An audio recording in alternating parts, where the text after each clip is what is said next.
La CIB, c'est une banque qui opère en Côte d'Ivoire, qui est au service de la société ivoirienne, qui interagit avec la société ivoirienne. Je pense qu'il a des responsabilités envers la société qu'il apporte. Parce qu'une banque, ce n'est pas seulement faire le métier de l'argent, mais il doit, à mon avis, aussi poser des actes,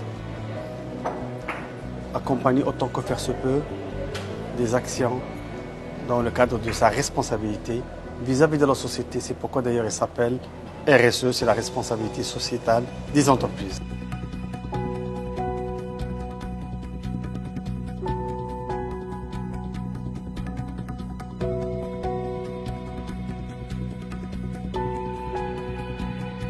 Ces associations qui sont dans l'humanitaire ne peuvent pas agir, ne peuvent pas atteindre leurs objectifs sans un accompagnement financier.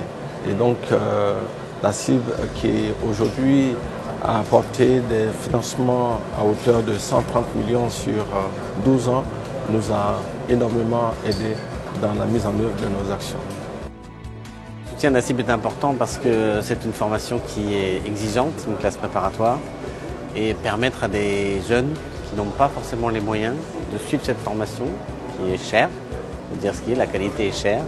Et on permet aujourd'hui de pouvoir accéder à des écoles d'ingénieurs françaises, voire de très haut niveau, telles que Polytechnique, comme c'est arrivé l'année dernière et l'année d'avant. Pour une banque, on est toujours sur recherche de l'intérêt et du profit.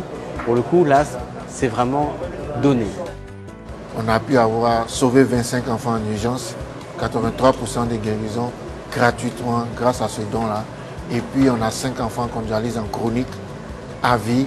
Et ce don-là nous permet de continuer les séances de dialyse pour ces enfants. Donc ce soutien-là est vraiment inestimable. Je voudrais dire à la CIB vraiment notre infinie reconnaissance parce que je voudrais rappeler que la CIB est la première entreprise qui est venue au chevet de la néphrologie pédiatrique lorsque nous avons eu besoin, lorsque le professeur Adonis Kofi est décédé tragiquement. La CIB a été la première à être là. La CIB nous a donné l'impulsion que nous avons jusqu'à aujourd'hui et nous lui disons vraiment grandement merci.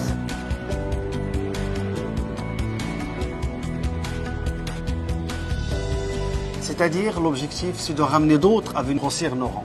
C'est pourquoi on a fait cette cérémonie ce soir en réunissant tout le monde sur le même plateau et en faisant appel à la presse, télévision nationale, notre télévision privée, la presse écrite, pour pouvoir donner une tribune à tous ces militants pour faire leur plaidoyer, pour qu'ils soient écoutés par un maximum de personnes avec l'espoir de créer une forme d'émulation et que d'autres entreprises, dans le cadre justement de leur politique RSE, viennent aussi apporter leur contribution.